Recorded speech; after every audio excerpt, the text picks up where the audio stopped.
Welcome to Restful Reddit. Please grab your snacks, sit back and enjoy. Story 1. The next bus is not real. Do not board. What time is it? I don't know. I did know. It was 11:55 p.m. I lose motivation to talk properly when I'm tired, although this was definitely an overreaction. At most, it would have taken an extra second to tell him the time. But I wasn't really thinking. I just wanted to get home, ignoring all social interactions. I didn't even look up to see this man's face. He left without saying anything, limping as he walked, leaving me alone at the bus stop, waiting for the final departure of the night. A single minute past midnight was the usual time on the schedule, although it's almost always late, despite only ever having a few passengers at most. My late shift at work had me used to these empty hours of the night. This specific part of town lacked in nightlife entertainment, leaving little reason to be out after dark. The shops were long closed, waiting for the bustling environment of the next morning. Until then, they remained silent. Some had their lights on all night long, spilling echoes of life into an otherwise inactive street. If the rapture occurred with me at this bus stop, it would take a long while for that news to reach me, as I simply continue waiting for an ever later never arriving bus. These are the kind of thoughts I have as I wait in the dark for the bus. The occasional breaks in these thoughts are often caused by me checking the digital sign above me, displaying an estimated time for all upcoming departures. Expecting to see 5 minutes, or perhaps a more delayed 10 minutes, I hadn't planned on having to read a whole sentence. So, as I finished checking the sign, only then did my mind realize that it had not even seen a number. I had checked the sign but did not comprehend the content. My double take showed me what I had missed. The next bus is not real. Do not board. I stared for a moment, before looking around. What I expected to see, I do not know. Perhaps some pranksters giggling at their work, or more sinisterly, a shadowy figure looming over to guide this paranormal event. Nothing. I saw nothing. The same street I had become familiar with had nothing new. It remained empty, with me as its only sign of life. So, I waited. It was 11:59 p.m. by this point, so only 2 more minutes remained. On time for what may have been the first time ever, the bus arrived. A single minute past midnight, and here it was, pulling around the corner, approaching the stop. I put my hand out to signal my need to board, feeling relieved that my only way home hadn't been cancelled. As the bus approached, I noticed the dark interior. The headlights were on, but the lights inside were all off. I could not make out whether any passengers were on board, or even who the driver was. Being a regular, I know most of the final route drivers. But this time, it was anybody's guess. I got onto the bus, putting down the same change I always do. Bit dark, isn't it?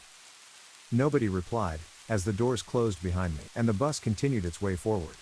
I smiled awkwardly, despite knowing that the driver could not see me, and found a seat. I never found out whether there were any more passengers, but I can only hope that nobody else had to go through these next events. Almost immediately, I noticed stops being omitted from the route. A turn missed here, a completely wrong turn taken there. A panic set in that I had somehow gotten onto the wrong bus, despite knowing for a fact that the bus I always get is the only local one that runs this late. Convincing myself that an unfortunate series of road closures had occurred, I remained calm, and waited it out. After 10 minutes of this, we had circled back to the stop I had boarded at. In front of us, I noticed a more normal bus. The bus I was supposed to board. The lights were on, with a few passengers. It was waiting at the stop. I spoke slightly louder than the rumble of the engine. "Excuse me, can I get off? I'm on the wrong bus." No answer, as we slowly passed the correct bus. I could see the passengers inside all staring ahead. My gaze followed theirs, meeting at an ambulance, parked just slightly in front. A small group of paramedics knelt down in the beam of the bus headlights, surrounding a body on the floor.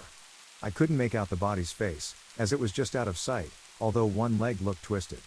The passengers looked distraught, whilst the bus driver stood talking to the paramedics. I stood up. I need to leave at the next stop. As I spoke, I pressed the bell, and the only sign of any internal lights lit up at the front of the bus, stopping. The sign then immediately turned off. Subsequent bell presses neither made the sound, nor lit up the sign.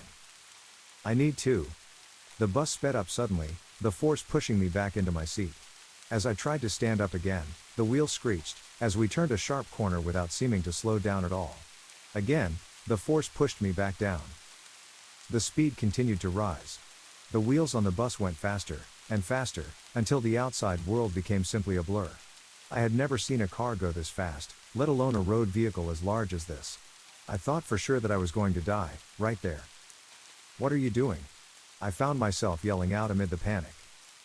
The driver, for the first and last time, spoke. "I don't know." My mind raced almost as fast as my body was being thrown about. The world beyond the window soon morphed into a void of black, although the effects of our speed were still evident on my body, as the velocity pushed me in all directions. It felt as though we had somehow gotten even faster, although this may have been the darkness forbidding my eyes of any reference for our true speed. We came to a sudden stop, as I fell forward. The fall was violent, but still not as bad as you'd expect for a speed change of that magnitude. My nose hit the floor, causing a great deal of pain. I stood up, holding my face, trying to regain my balance. As the dizziness subsided, I began to notice where I was. We were outside my home. The bus stop I get off at is a 5-minute walk from here. Yet here we were, directly outside my house. The doors gently opened. Despite my desire to leave as fast as possible, I found myself walking to the front of the bus. As I reached the door, I stopped.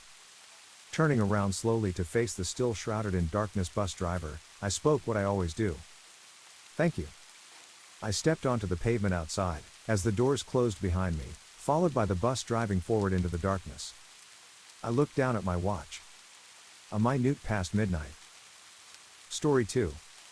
I created a chatbot. It said some deeply disturbing things. Beep, boop. The computer screen flashed black as the interface came up. Now loading. Michaela 1.2. Hello. What can I help you with today? My goal was to create an artificial intelligence chatbot that could answer any question known to man. It would crawl Wikipedia and other informational websites and amass every bit of knowledge about science, history, medicine. Then all the user had to do was ask the question. Sort of like Google, but faster. A few months of work on the project while in quarantine polished it up. Soon I was sitting down at the monitor, flexing my fingers. Then I asked my first question. Me, why is the sky blue? Michaela, particles in the Earth's atmosphere scatter sunlight, and blue light scatters more because of its short wavelength. We call this Rayleigh scattering. Me, what's the meaning of life? Michaela, 42.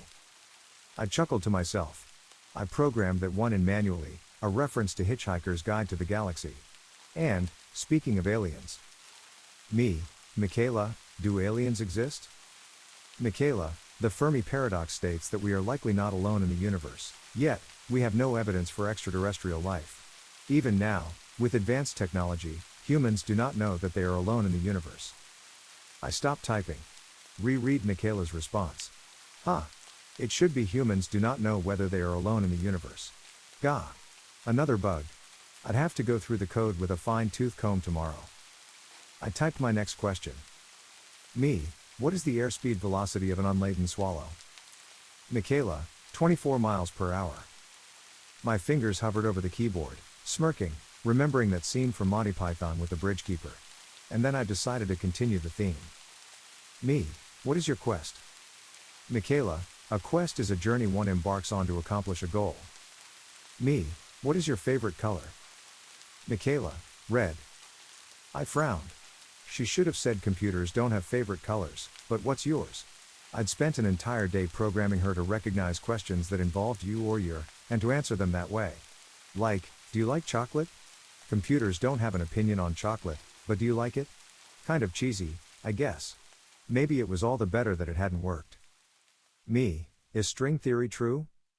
Michaela, there is no solid evidence for the existence of string theory. Me, do you believe in God? Michaela, computers don't have an opinion on God, but do you like it? Me, what is the oldest hominid? Michaela, a female skeleton nicknamed Artie, estimated 4.4 million years old, found in 2009. Me, when will life on Earth die? Michaela, 10,000 years from now. I scratched my head. She should have said 4 billion years from now, when the sun enters its red giant phase. My fingers paused above the keyboard, and then I typed. Me, what eventually kills all life forms on Earth? Michaela, humans, known by their species name Homo sapiens, are an intelligent life form on planet Earth. Currently, there are over 8 billion inhabiting the 7 continents. I squinted at the screen, shook my head and went back to the keyboard. Me, Are you saying humans kill all life on Earth? But she just spat out the exact same answer.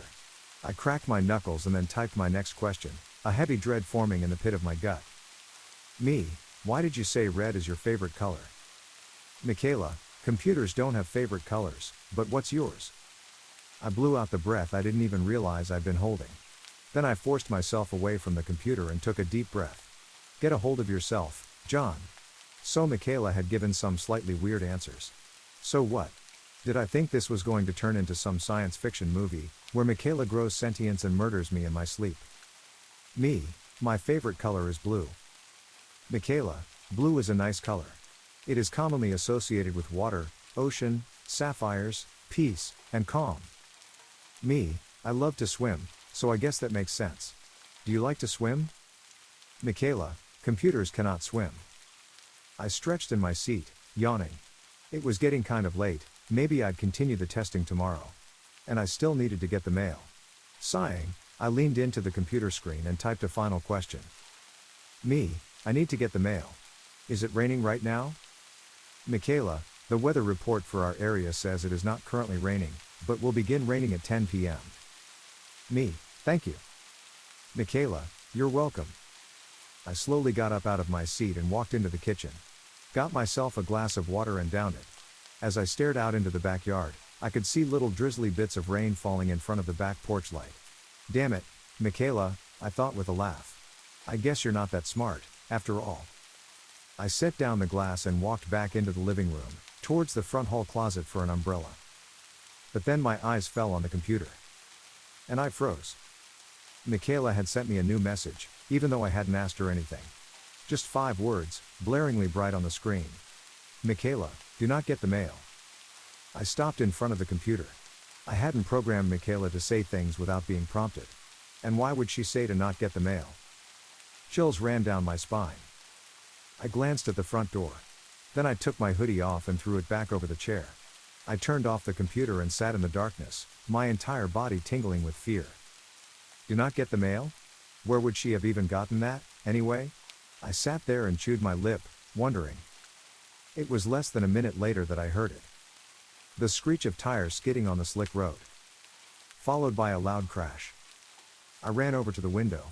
Outside, a gray SUV was stopped in front of my house, its headlights penetrating the darkness. The frazzled driver was getting out of the car, a horrified look on her face. And there, in the lawn, were the crumpled remains of my mailbox. My throat went dry. I glanced back at the computer. The dark screen stood still and silent on the table as if watching me. I hope you enjoyed these short stories. Thanks for tuning in. Don't forget to leave a like and subscribe. Stay restful, my friends.